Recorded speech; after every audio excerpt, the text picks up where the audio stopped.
Well, everybody, it's that sad time. If you could see my lips, you'd see that I'm frowning. And the tears would be coming because it's the end of our trip. So it's day 6 and it's time to go home. So we're leaving the beautiful Grand. Oh, this is such a beautiful hotel. Um, Lots of grandeur. Yes, it looks empty right now, but most of that is because the people are checking out and heading home. Checkout time is 11 o'clock. It's a little afternoon. And there aren't any late checkouts on anywhere on resort campus or anywhere at the parks because of all the extra sanitizing that has to get done. So we're just kind of hanging in the lobby until it's time to leave for the airport. Got some people in the Gasparilla, and then others of us just kind of hanging out, downloading Netflix, getting ready to be on a flight. Trip's been great, I have to say. Although the masks could be a pain in the extreme heat, all in all, we did a great job. Disney does a fantastic job with social distancing.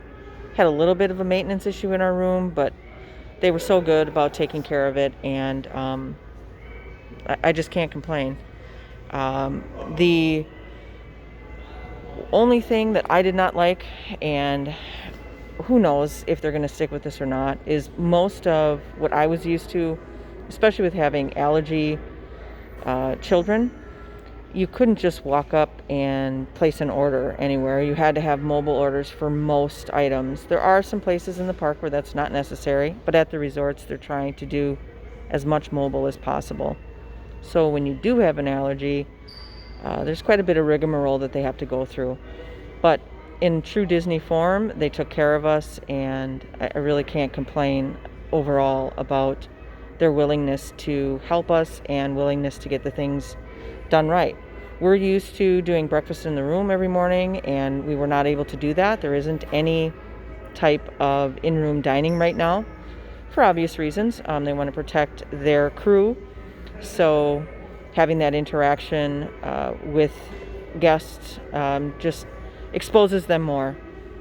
Overall, though, I think the vacation was a success. We got to see everything we wanted to see. It was a little bit different that we couldn't park hop, but not the end of the world because we got everything done in each of the parks each day. So we made the best of the situation, and we're still exhausted. Our feet are still killing us. But we had a lot of fun together. We bought way too much stuff. I don't know how we're going to get all of this stuff home, but that's what you do at Disney. So it's a great once a year thing that we do for the 4 of us on our trek, and it was a success. So I'm hoping to be back in October and see if anything has changed by October. I was told last night here at the Grand Floridian that the actual hotel part will open up next week, and it looks like the Caribbean resort is also going to open up next week. So Disney's still looking to slowly open their resorts. Most of what's going on right now is just villas. I think they're quite honestly trying things out and phasing it, and then opening it up to the public. Right now, there's kind of a hold on someone with just a Disney pass that doesn't have a reservation here at the resorts, but that's going to open up later in August. So once they do that, some of the hotels will open, and I think they'll see more guests here, both at the Grand Floridian as well as most of the parks.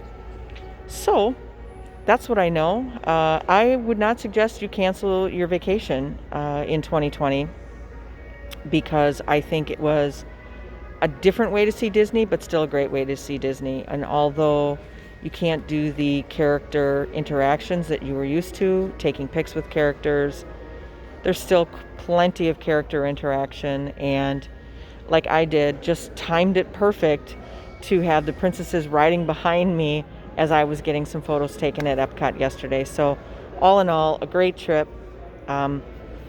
I suggest not changing your plans. Yeah, you won't see fireworks. Yeah, you won't see parades. However, you'll get on every ride, and you'll get on it in a matter of maybe 1/3 the wait, if that. Quite honestly, we stood in line longer to get in the world of Disney at Disney Springs than we did on any ride that we went on.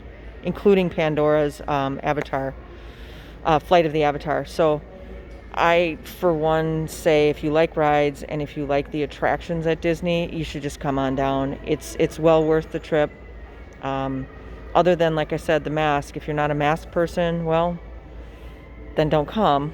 But if you can withhold the mask or the stigma of the mask, go ahead and come down to Disney, because it was absolutely worth it for me. That's all I got. See you next time.